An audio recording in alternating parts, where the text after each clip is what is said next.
حضرات گرامی شیخ العرب والعجم امام کعبہ فضیلت الشیخ مدرس حرم کعبہ امام الہدا حضرت مولانا محمد مکی کی تقریر کو بالم میوزک ہاؤس تونسا کی ریکارڈنگ کے ساتھ سماعت فرمائیں. شکریہ. صدر محترم واجب الاحترام والاکرام مناظر اہل سنت والجماعت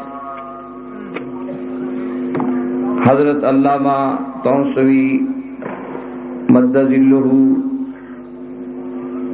و دیگر علماء کرام، واجب الاحترام بزرگوں، دوستوں، بھائیوں، عزیز نوجوانوں، محترمہ مائیوں اور بہنوں،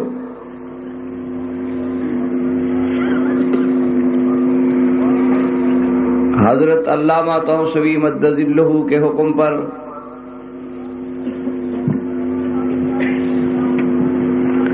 میں آپ کے شہر میں حاضر ہوا ہوں. دراصل پچھلے سال میں حاضر نہ ہو سکا. ایک اس کمی کا ازالہ کرنا تھا اور سب سے بڑی بات حضرت علامہ کا حکم تھا. آپ کے ہاں علامہ تونسوی صاحب ایک عالم ہوں گے، ایک بزرگ ہوں گے، لیکن جہاں تک سرزمین حرم مرکز اسلام میں بیٹھ کر میں نے عرب و عجم کے مختلف علماء سے ملاقاتیں کی ہیں اور باتیں کی ہیں، میں یہ بات دعوے سے کہتا ہوں کہ مسلک اہل سنت کا اتنا بڑا ترجمان میں نے نہیں دیکھا.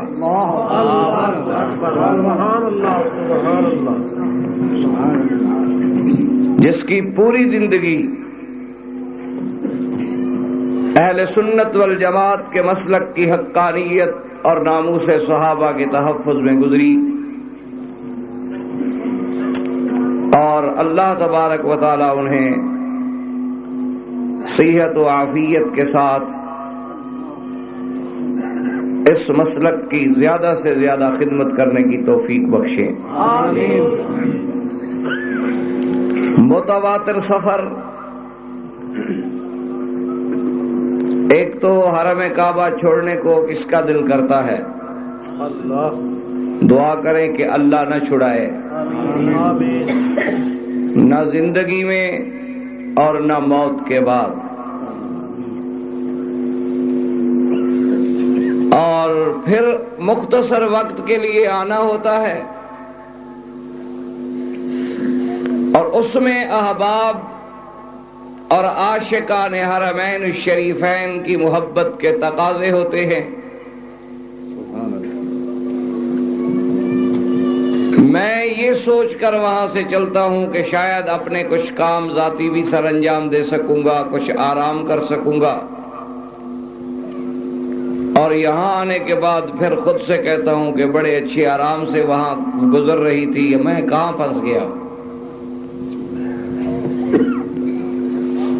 اور اس سفر میں مجھے جتنی روحانی، جسمانی، قلبی، ظاہری، باطنی صدمہ پہنچا ہے وہ میرا خدا جانتا ہے کہ میرا پہلا سفر اور میری پہلی منزل اپنے بھائی شہید حق نواز کا جنازہ تھا. الحمدللہ کہ مجھے اس مرد مجاہد کی نماز جنازہ میں حاضری کی سعادت نصیب ہوئی. امام غزالی رحمت اللہ علیہ نے لکھا ہے کہ بعض جنازے ایسے ہوتے ہیں جو پڑھنے والے کی وجہ سے بخشے جاتے ہیں، اور بعض جنازے ایسے ہوتے ہیں کہ جنازے کی وجہ سے پڑھنے والوں کی اللہ مغفرت فرما دیتے ہیں. میرے لیے یہ بہت بڑی خوش بختی کی بات تھی کہ میں اپنے اس عزیز نوجوان ناموس صحابہ پہ مر مٹنے والا اور جس نے اپنی جان آخری جان میں سے خون کا قطرہ حضور پاک کے صحابہ کے تقدس اور تحفظ پہ نچھاور کر دیا. سبحان اللہ سبحان اللہ. میں جب اس کے جنازے پہ پہنچا اور اس کے چہرے پہ نظر پڑی، اس سے چند ہفتے قبل مجھے ان کا ایک آخری خط ملا تھا. میں نے انہیں زبانی پیغام بھیجا تھا کہ بھائی عمرے پہ آ جاؤ، وہاں ملک میں بیٹھنے کی ملنے کی فرصت ہی نہیں ملتی، آپ بھی مصروف ہوتے ہیں، میں معذور ہوتا ہوں، تھوڑے دن ہوتے ہیں، یہاں حریم کعبہ میں بیٹھ کر کچھ دن گزار لیں گے مل کے. تو اس نے آخری خط اس بیچارے نے مجھے لکھا کہ مولانا آپ کے حکم کی تعمیل کو بھی جی چاہتا ہے اور حرمین الشریفین کی زیارت کے لیے بھی دل تڑپتا ہے، لیکن جب تک میں اپنے اس مشن کو کسی کنارے پہ نہ پہنچا سکوں شرمندہ ہوں کہ کیسے حاضر ہوں.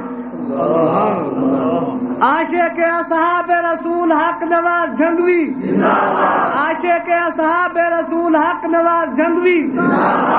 سبحان اللہ. اور اس کے جنازے پہ پہنچنے کے بعد میں نے جب اسے دیکھا،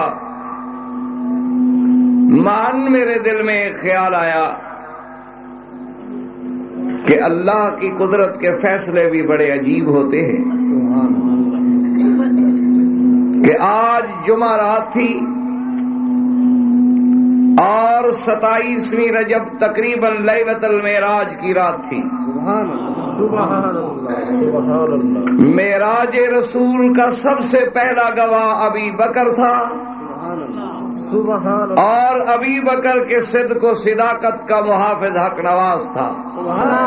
اللہ کی تقدیر نے یہ فیصلہ فرمایا کہ صدیق کی صداقت کے محافظ کو موت بھی شہادت کی ملے اور رات بھی وہی ملے جو معراج رسول کی رات تھی. سبحان اللہ سبحان اللہ سبحان اللہ. تو اس لیے میرے اس سفر میں بڑی عجیب اور بڑی عظیم علمیہ واقعات اور خبریں سننے کے بعد حقیقت تو یہ ہے کہ ہمت بھی نہیں ہوتی، اور میں اپنے نوجوان انجمن سپاہ صحابہ ہوں یا تنظیم اہل سنت کے رضاکار ہوں. جو لوگ ان جماعتوں کو الگ سمجھتے ہیں یا دو سمجھتے ہیں، میرا خیال ہے وہ غلطی پہ ہیں. یہ تحفظ ہو، تنظیم ہو، انجمن سپاہ صحابہ ہو، کوئی بھی دین کی جماعت ہو، یہ حضور کی شمع رسالت کے پروانے ہیں اور صحابہ کے دیوانے ہیں. اور پھر اس میں کیسے اختلاف ہو سکتا ہے جہاں ایک استاد ہو اور ایک شاگرد ہو. آپ حق نواز کو جتنا خراج عقیدت پیش کریں اتنی کم ہے، لیکن اس خراج عقیدت کا حقدار حضرت طوسوی ہے جس نے اسے یہ تعلیم دی.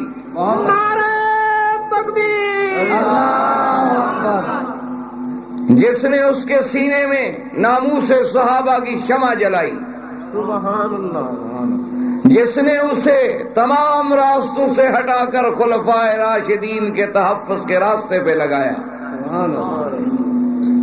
کام کرنے کے طریقے الگ ہوتے ہیں، کوئی شامیانہ لگاتا ہے، کوئی بجلی لگاتا ہے، کوئی لاؤڈ سپیکر ٹھیک کرتا ہے، کوئی سٹیج بناتا ہے، کوئی آ کے تقریر کرتا ہے اور کوئی اپنی جان نچھاور کر دیتا ہے۔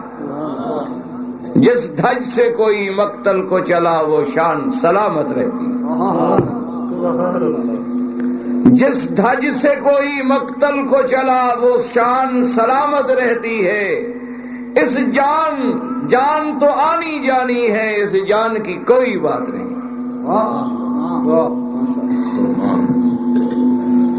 لوگ آپ تو ڈیرہ غازی خان کے رہنے والوں، میں آپ سے زیادہ قریب ہوں اس لیے کہ میں قومی طور پر بھی آپ کے قریب ہوں۔ یہ ضلع بلوچوں کا ضلع ہے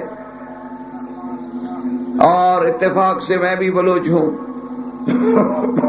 اس لیے بھی قریب ہوں اور آپ کی ثقافت کو بھی جانتا ہوں، اس ملک کے حالات کو بھی جانتا ہوں کہ آج دنیا میں کوئی عورت کے حسن و جمال پہ قربان ہو رہے ہیں، کوئی قتل اور ڈکیتیوں میں مر رہے ہیں، کوئی چوری اور رہزنی میں مر رہے ہیں، کوئی بدکاری و فحاشی پہ مر رہے ہیں، کوئی منشیات و ہیروئن سے مر رہے ہیں۔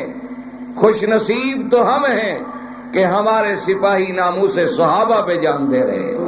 شہید اسلام مولانا حق نواز جھنگوی آج میں ان لوگوں سے پوچھتا ہوں جو اپنے آپ کو مظلوم کہتے ہیں اور شہید حضرت حسین کا وارث کہتے ہیں، حضرت حسین کی شہادت کو جزو ایمان سمجھتے ہیں اور ان کی شہادت کا نام لے کر اپنی زندگی کے اوقات بسر کرتے ہیں۔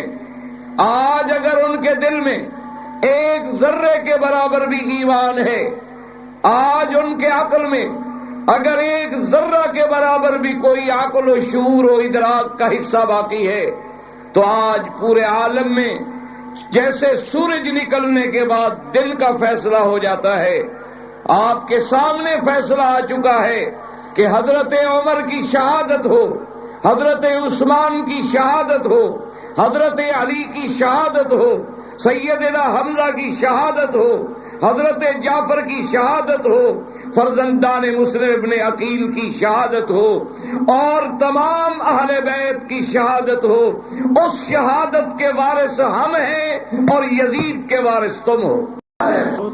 شور ہنگامہ نہ بنو، بن جاؤ رات کا سناٹا۔ شور ہنگامہ نہ بنو، بن جاؤ رات کا سناٹا۔ جو دھیرے دھیرے بڑھتا ہے وہ دنیا پہ چھا جاتا۔ ہمیں نعرے لگانے کی کیا ضرورت ہے؟ ہم نے تو فیصلہ تمہارے سامنے رکھ دیا۔ ایمان سے کہو، جو شہید ہے وہ حسین کے ماننے والا ہے یا قاتل حسین کے ماننے والا ہے؟